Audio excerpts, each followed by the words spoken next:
అందరికీ నమస్కారం. Welcome to Leo. Kakinada port వేదికగా ఎన్నో అక్రమ రవాణాలు జరిగాయని చెప్పేసి కూటమి ప్రభుత్వం వేదికగా అనేక చీకటి బాగోతులను కూడా వెలుగులోకి రావడం జరిగింది. తాజాగా అసలు అక్కడ ఏ విధంగా పోర్టు కేవీ రావు గారి చేతుల నుంచి ఏ విధంగా చేజిక్కించుకున్నారో దానికి సంబంధించి పూర్తి కీలక విషయాలన్నీ కూడా ఆయన పోలీసుల ముందు వాంగ్మూలం ఇవ్వడం జరిగింది. అయితే అసలుకి ఏ విధంగా ఆయన చేతుల నుంచి లాక్కున్నారు, దీని వెనుక ఒక పక్క ప్రణాళిక ఏ విధంగా అమలు చేశారు, వీటన్నిటికి సంబంధించి పూర్తి వివరాలు తెలుసుకునే ప్రయత్నం చేద్దాం. మనతో ఉన్నారు ప్రముఖ రాజకీయ విశ్లేషకులు రాజేష్ గారు. సార్ నమస్కారం అండి. నమస్కారం. సో మనం చూస్తున్నాం ఈ మధ్య కాకినాడ పోర్టుకు సంబంధించి ఏ రోజు ఏది బయటకు వస్తుందో కూడా అర్థం కావట్లేదు. అసలుకి ఇంతకు మొన్నటి వరకు చూసుకుంటే పీడిఎస్ అక్రమ పేదల బియ్యానికి సంబంధించి అక్రమ రవాణా చేస్తున్నామని చెప్పేసి వెలుగులోకి వచ్చింది. దానికి మించి ఎన్నో చేస్తున్నామని చెప్పేసి వార్తలోకి రావడం కూడా జరిగింది. అసలుకి ఏ విధంగా దీంట్లో ఎవరెవరు కీలక వ్యక్తులుగా ఉన్నారు, చక్రం తిప్పింది మొత్తం ఎవరంటే ఏమి వార్తలు వినిపిస్తున్నాయి? వాస్తవంగా కాకినాడ సీపోర్ట్స్ యాజమాన్యాన్ని కేవీ రావు గారి యాజమాన్యం నుంచి తమ హస్తగతం చేసుకోవాలి అని చెప్పని దాని మీద దృష్టి పడింది, పథకరచన చేసింది, వ్యవస్థల్ని వ్యక్తుల్ని వినియోగించింది. కర్త కర్మ క్రియ అన్నీ కూడా ముఖ్యమంత్రి జగన్మోహన్ రెడ్డి గారే. ఇవాళ భయము పక్షపాతము రాగద్వేషాలకు అతీతంగా పరిపాలన చేస్తా అని చెప్పని రాజ్యాంగం మీద ప్రమాణ స్వీకారం చేసిన ముఖ్యమంత్రి ఆయన పాలకుడుగా ఉన్న రాష్ట్రంలో ఒక ఎంటర్ప్రెన్యూర్ తన రెక్కల కష్టంతో నిర్మాణం చేసుకున్న ఒక వ్యవస్థని తన అధికారాన్ని అడ్డుపెట్టి తాను హస్తగతం చేసుకునే ప్రయత్నం చేయడానికి ఎన్ని కుట్రలు కుతంత్రాలు బన్నాలో అన్ని కుట్రలు కుతంత్రాలు బన్ని బెదిరించి భయపెట్టి వ్యవస్థల్ని దుర్వినియోగం చేసి ఆ పోర్టుని హస్తగతం చేసుకోవడం జరిగింది. ఇవాళ వాస్తవంగా విక్రాంత్ రెడ్డి అంటే ముఖ్యమంత్రి గారి ఫస్ట్ కజిన్ వైవి సుబ్బారెడ్డి గారి అబ్బాయి వైవి విక్రాంత్ రెడ్డి, అతన్ని అక్యూజ్డ్ నెంబర్ 1గా కేసులో కంప్లైంట్లో మెన్షన్ చేశారు. కానీ నా ఉద్దేశం అయితే ఈ కేసు విచారణ కొలిక్కి వచ్చేటప్పటికి జగన్మోహన్ రెడ్డి గారే అక్యూజ్డ్ నెంబర్ 1గా మిగులుతారు. ఎందుకు చెప్తున్నానంటే తనకి తెలిసి ఈ రాష్ట్రంలో ఏదైనా ఒక నేరం జరుగుతుంటే అది తన దృష్టికి వస్తే ఎవరాస్తులకైనా రక్షణ లేకుండా పోతుంటే రక్షణ కల్పించాల్సిన ముఖ్యమంత్రి హోదాలో ఉన్న జగన్మోహన్ రెడ్డి గారు ఆయనే అభద్రతా పరిస్థితులు సృష్టించి వాళ్ళకి ఒక భయోత్పాతాన్ని కలిగించి బెదిరించి తన వ్యక్తులకి ఆ ఆస్తులు కట్టబెట్టించడం. ఒకటి ఇక్కడ విక్రాంత్ రెడ్డి కేవీ రావు గారికి చెప్పింది అరవిందో వాళ్ళకు నాకు కాదు, ఇది జగన్మోహన్ రెడ్డి గారి కోసమే అని చెప్పడం జరిగింది. కానీ డాక్యుమెంటేషన్ అరవిందో వాళ్ళ పేరు మీద జరిగింది. అంటే ఇక్కడ ఏంటి అర్థం?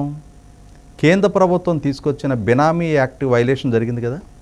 Aurobindo is nothing but A benami to chief minister Jaganmohan Reddy. మరి ఆ విధమైన వ్యవహార శైలి చేసిన జగన్మోహన్ రెడ్డి శిక్షార్హుడే, అరవిందో యాజమాన్యం కూడా శిక్షార్హులే. ఇక్కడ తర్వాత దీనికి పన్నిన కుట్రకోణం చూస్తే ఒకే రకమైన మోడస్ ఆఫ్ ఆపరండి వాళ్ళు మొదటి నుంచి కూడా జగన్మోహన్ రెడ్డి గారు. ఎందుకంటే జగన్మోహన్ రెడ్డి గారితో పాటు ఆయన అక్రమాస్తుల కేసులో అక్యూజ్డ్ నెంబర్ 2గా విజయసాయిరెడ్డి ఉన్నాడు. ఈ పర్టికులర్ కేసులో కూడా అక్యూజ్డ్ నెంబర్ 2 విజయసాయిరెడ్డి. ఆ రోజు జగన్మోహన్ రెడ్డి గారికి అక్రమాస్తులు సమకూర్చే సందర్భంగా ఏ విధానాన్ని అయితే విజయసాయిరెడ్డి అవలంబించాడో, ఏం చేశాడు ఆ రోజు? డెలాయిట్ వాళ్ళ ద్వారా జగన్మోహన్ రెడ్డి గారి కంపెనీల షేర్ వాల్యూ విపరీతంగా పెంచినట్టుగా ఒక రిపోర్ట్ తెప్పించి దాన్ని బేస్ చేసుకొని పారిశ్రామికవేత్తల చేత తమ కంపెనీలో పెట్టుబడులు పెట్టడం జరిగింది. ఆ షేర్ వాల్యూని పెంచి వాళ్ళకి అంటగట్టడం జరిగింది. డెలాయిట్ వాళ్ళని అడిగితే వాళ్ళు ఏం చెప్పారు? సిబిఐ విచారించింది. తర్వాత పేపర్ మీద ఉన్న కంపెనీకి ఇంత షేర్ వాల్యూ ఎలా మీరు ఫిక్స్ చేశారని అడిగితే మాకేమో తెలుసు, విజయసాయిరెడ్డి చెప్పాడు, మేము చేసామన్నారు. అంటే ఆ రోజు జగన్మోహన్ రెడ్డి గారికి లబ్ధి చేకూర్చడం కోసం ఒక ఆడిట్ సంస్థను వినియోగించుకున్నారు. తర్వాత మళ్ళీ అదే విధానాన్ని కొనసాగిస్తా చంద్రబాబు నాయుడు గారిని అరెస్ట్ చేయడం కోసం స్కిల్ డెవలప్మెంట్ అనేది ఒక కుంభకోణం జరిగింది. ఆ కుంభకోణంలో చంద్రబాబు నాయుడు గారికి ఇంత ఆర్థిక ప్రయోజనం చేకూరింది అని చెప్పని ఇంకొక థర్డ్ పార్టీ ఆడిట్ సంస్థ రిపోర్ట్ ఇచ్చినట్టుగా ఒక రిపోర్టును సృష్టించి, అంటే వీళ్ళకి అనుకూలమైన రిపోర్ట్ ఇవ్వడం కోసం ఒకరిని ఎంగేజ్ చేశారు. శంకులో పోస్తే కానీ తీర్థం కాదు అంటాం కాబట్టి మేము ఒక థర్డ్ పార్టీ ఆడిట్ సంస్థను నియామకం చేసాం, వాళ్ళు నిర్ధారణ చేశారు, దీన్ని బేస్ చేసుకొని మేము చంద్రబాబు నాయుడు గారి మీద కేసు పెడుతున్నాం, చంద్రబాబు నాయుడు గారు ఈ అవినీతికి పాల్పడ్డారు అని చెప్పని ఒక కథనాన్ని వండివార్చారు. అరెస్ట్ చేశారు, జైలు పాలు చేశారు. సేమ్ ఆపరేషన్ ఇక్కడ కూడా. ఇక్కడ ఏం చేశారంటే మొట్టమొదట ఈ పోర్టుల్లో నిర్వహణ, వాటిల్లో లోటుపాట్ల గురించి నిర్ధారణ చేయడం కోసం క్రోల్ అని చెప్పని ఒక ఆడిట్ సంస్థను వినియోగించారు. వాళ్ళు అంతర్జాతీయ స్థాయి నిపుణులు. వాళ్ళు నిశితంగా, అంటే ఈ విచారణ ఎప్పుడు జరిగింది? ఇది 2019 తర్వాత జగన్మోహన్ రెడ్డి గారు అధికార బాధ్యతలు చేపట్టిన తర్వాత. వాస్తవంగా ఆ పోర్టు నిర్మాణం జరిగి వీళ్ళకి హ్యాండ్ ఓవర్ అయ్యి ఆపరేషన్స్లోకి వచ్చింది 1999లో. అప్పటికి 20 సంవత్సరాల నుంచి సక్సెస్ఫుల్గా నడుస్తూ ఉన్న పోర్టు అది. ఆ పోర్టుకి ప్రభుత్వానికి మధ్య జరిగిన ఒప్పందం ఏంటి అంటే ఆ పోర్టు నిర్వహణ ద్వారా ఆ నిర్వహణ సంస్థకు వస్తున్న ఆదాయంలో 22% ప్రభుత్వానికి ప్రతి సంవత్సరం చెల్లించాలి. ఇది ఒక ఒప్పందం ఉంది ప్రభుత్వానికి, ఆ పోర్టు యాజమాన్యానికి. వీళ్ళు ఏం చేశారు?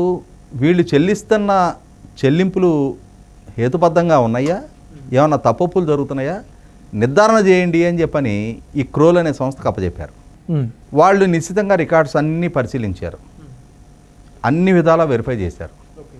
చేసిన తర్వాత వాళ్ళు ఇచ్చిన ఫైనల్ రిపోర్ట్ ఏంటి అంటే 3.8 కోట్ల రూపాయలు ప్రభుత్వానికి నష్టం వచ్చింది. అంటే 20 సంవత్సరాల యాక్టివిటీలో ఒక 3.8 కోట్లు ప్రభుత్వానికి నష్టం వచ్చింది. 3.8 కోట్లు వాళ్ళకి ఫైన్ వేస్తే వాళ్ళు కట్టేస్తారుగా. మీకు డబుల్ ది ఫైన్ అన్నా కూడా వాళ్ళు కట్టేస్తారుగా, 7.6 కోట్లు అయినా కూడా. కానీ ప్రభుత్వం లక్ష్యం అది కాదు. ఎందుకంటే అక్కడ ప్రభుత్వానికి ఆదాయం సమకూర్చడం జగన్మోహన్ రెడ్డి గారి ఉద్దేశం కాదు. వాళ్ళదేదో చిన్న తప్పు చేశారు. ఇప్పుడు నువ్వు ఒక బైక్ మీద వెళ్తున్నావు, నాకు నీ బైక్ కొట్టేయాలని కోరుకుంది, హెల్మెట్ పెట్టుకోలేదు అని చెప్పని ఒక 100 రూపాయలు చలానా వేస్తే 100 నా చేతిలో పెట్టి వెళ్ళిపోతావు. నా ఉద్దేశం నీ ప్రయాణం సాఫీగా సాగనివ్వడం కాదు, నేను భయపెట్టి బెదరగొట్టి ఆ బండి మీద నుంచి నేను దింపేసి ఆ బండి నేను లాక్కోవాలి. అది నా లక్ష్యం. ఇక్కడ వీళ్ళ లక్ష్యం ఆ పోర్టును కొట్టేయటం. కాబట్టి ఈ 3.8 కోట్లతోటి ఇచ్చిన రిపోర్టు జగన్మోహన్ రెడ్డి గారికి నచ్చలా, విసిరి కొట్టాడంట. బుద్ధి జ్ఞానం ఉందా? ఇదా మీరు తెచ్చే రిపోర్టు? మన ఆలోచన ఏంటి? మీరు చేసింది ఏంటి? మనకి కింగ్ సినిమాలో బ్రహ్మానందం ఉంటాడు కదా, త్రిషాని నేను ఎక్కడికో తీసుకెళ్దాం అనుకున్నాను, మీరు ఇక్కడే ఉంటారు అని చెప్పని రెచ్చిపోతాడు పాటల పోటీల్లో జడ్జిగా ఉండి. అట్లాగే ఈయన కూడా నేను ఏదో చేద్దాం అనుకుంటున్నాను, మీరు ఇక్కడికే ఆగిపోయారు, ఇదే రిపోర్ట్ తెచ్చిస్తారా నాకు అని చెప్పి నా రిపోర్ట్ ఇసురు కొట్టాడంట. కొట్టేసి అప్పుడు ఇప్పుడు అక్యూజ్డ్ నెంబర్ 4గా ఉన్న శ్రీధర్ అండ్ సంతానం అసోసియేట్స్ వాళ్ళని ఇన్వాల్వ్ చేశారు. వాళ్ళు 965 కోట్ల రూపాయల అవినీతి జరిగింది, ప్రభుత్వ ఆదాయానికి గండిపడిందని చెప్పి ఒక రిపోర్టు అంటే చెప్పుంటారు వాళ్ళకి. అరే బాబు మీరు కూడా 3-4 కోట్లని వేసిస్తే మీ మొహాన్ని కూడా కొడతాడు, కాబట్టి మీరు కొంచెం భారీ అంకెలు వేసిస్తే దాన్ని బట్టి ఆయన ఏం చేయాలో చేసుకుంటాడు. ఓకే, ఆయన మనసరికి మీరే నడుచుకోండి, మీరు సిస్టము పద్ధతి పాడు అంటే ఆయనకు నచ్చదు అని చెప్పి ఆయనకి వాళ్ళకి ఇన్స్ట్రక్షన్స్ ఇచ్చినట్టున్నారు. వాళ్ళు మా ఫీజు మాకు వస్తే జాలేమ్మని చెప్పని 965 కోట్ల రూపాయలకి ఒక రిపోర్ట్ ఇచ్చేళ్ళారు. ఆ రిపోర్ట్ బేస్ చేసుకొని ఇక మొదలుపెట్టారు డ్రామా. కేవీరావు గారు ప్రభుత్వానికి నష్టం కలిగించారు అని చెప్పని ఇక విజయసాయి రెడ్డి, విక్రాంత్ రెడ్డి, శరత్చంద్రారెడ్డి ఈ ముఠా అందరూ ఎంటర్ అయిపోయి ఆ పోర్టుని కబ్జా చేసి అంతిమంగా జగన్మోహన్ రెడ్డి గారి కళ సాకారం చేశారు. ఆ పోర్టును అడ్డం పెట్టుకొని 1,31,00,000 టన్నుల బియ్యం ఎగుమతి చేశారంట. అంటే విశాఖపట్నం, గంగవరం, కృష్ణపట్నం 3 పోర్టులు కలిపి 65 లక్షల టన్నులు ఎగుమతి చేస్తే ఆ 3 పోర్టుల కన్నా కూడా డబుల్ ది సైజ్. 3 పోర్టులు కలిపి 65 లక్షల టన్నులు అయితే ఇక్కడ ఒక్క దగ్గరే 1,31,00,000. మరి గుడి దొరికింది, గుళ్ళో లింగం 2 దొరికినాయి. ఇంకా ఇక సెటారి డబ్బులు ఆలయ్యే, హుండీ డబ్బులు ఆలయ్యే, అర్చన డబ్బులు ఆలయ్యే. మరి ఇక పోర్టు యాజమాన్యం వాళ్ళ చేతిలోకి వచ్చేసింది. పోర్టులో జరిగే యాక్టివిటీ వాళ్ళది అయిపోయింది. వాళ్ళ లక్ష్యం అది, సరుకు కూడా అక్కడ వాళ్ళ దాన్ని సాధించాలనుకున్నది. అందుకు జగన్మోహన్ రెడ్డి గారి ఆలోచనలో ప్రభుత్వానికి ఏదో ఆ సంస్థ నుంచి ఆదాయం గట్టియటం కాదు, వీళ్ళు ఏదో పనులు ఎగ్గొట్టారు, ఆ పనులని వాళ్ళ చేత సక్రమంగా గట్టియాలి. ప్రభుత్వానికి వస్తే ఈయనకేమొచ్చుద్ది, ఆయన తనకేమొచ్చుద్దని ఆలోచించుకునే మనిషి. కాబట్టి ఈ క్రోల్ అనే సంస్థ ఇచ్చిన రిపోర్టు ఆయనకి రుచించలా. ఇక్కడ జగన్మోహన్ రెడ్డి గారు ఒక కుక్కను చంపాలి అనుకుంటున్నాడు, దానికి పిచ్చి కుక్క అనేది ముద్ర వేయాలి ఆయన. అది పిచ్చుకొక్క కాదయ్యా, బాగానే ఉంది, ఇందాక కూడా నేను పిలిచి అన్నం పెట్టాను, అది నన్నేం గర్వలేదు అని చెప్పని రిపోర్ట్ ఇస్తే ఆయనకి ఎట్లా నచ్చుద్ది? ఆయన లక్ష్యం దాన్ని చంపేయటం, దానికి అనుగుణంగా రిపోర్ట్ ఇవ్వాలి. అది పిచ్చుకొక్కను ముద్రేస్తే అందరూ వెంటబడి రాళ్ళు ఇచ్చి కొడతారు. అది ఆ విధమైన ఇమేజ్ క్రియేట్ చేయడం ఆయన లక్ష్యం.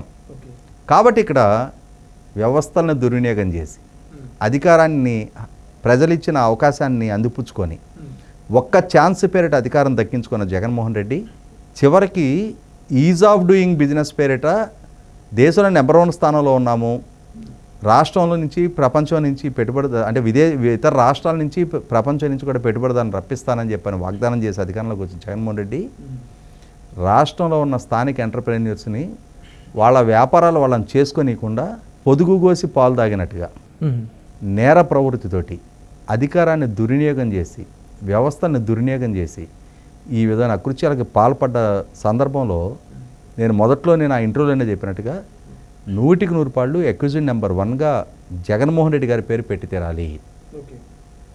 ఖచ్చితంగా ఈ అంశంలో లోతైన విచారణ జరగాలి. 100కి 100 పాళ్ళు కేవీ రావు గారు లాంటి ఒక గ్రామీణ నేపథ్యం నుంచి ఎదిగిన ఒక తెలుగువాడు సగర్వంగా తలెత్తుకొని ఆంధ్ర రాష్ట్రంలో కూడా ఎంటర్ప్రెన్యూర్గా మనుగడ సాగించలేకపోతే, ఇంకా స్థానికంగా ఉన్న ఎంటర్ప్రెన్యూర్కే ఇక్కడ రక్షణ లేకపోతే వేరే బయట ప్రాంతాల నుంచి వచ్చే పెట్టుబడిదారులు ఇక్కడ పెట్టుబడి పెట్టాలంటే ఇంకెంత ధైర్యంగా పెట్టగలుగుతారు? కాబట్టి ఆ విధమైన భద్రత కల్పించాల్సిన ప్రభుత్వం, ఆ విధమైన భద్రత కల్పించాల్సిన ముఖ్యమంత్రి ఈ విధమైన భక్షించే కార్యక్రమాలకు పాల్పడటం అనేది, రక్షించాల్సిన స్థానంలో ఉన్నవాళ్ళు భక్షించే ప్రయత్నాలు చేయడం అనేది 100కి 100 పాళ్ళు ఆక్షేపణీయం. నిజంగా sir, Jaganmohan Reddy and gang ఈ పోర్ట్ని ఏ విధంగా వాళ్ళు చేజిక్కించుకున్నారో చాలా చక్కగా విశ్లేషణ చెప్పారు. దీని మీద ప్రభుత్వం కూడా సమగ్ర విచారణ జరిపించాలని, కీలకంగా ఎవరైతే వ్యక్తులు వాళ్ళందరూ కూడా బయటికి తీయాలని చెప్పి కోరుకుందాం. Thank you. Please subscribe to Leo news for more videos.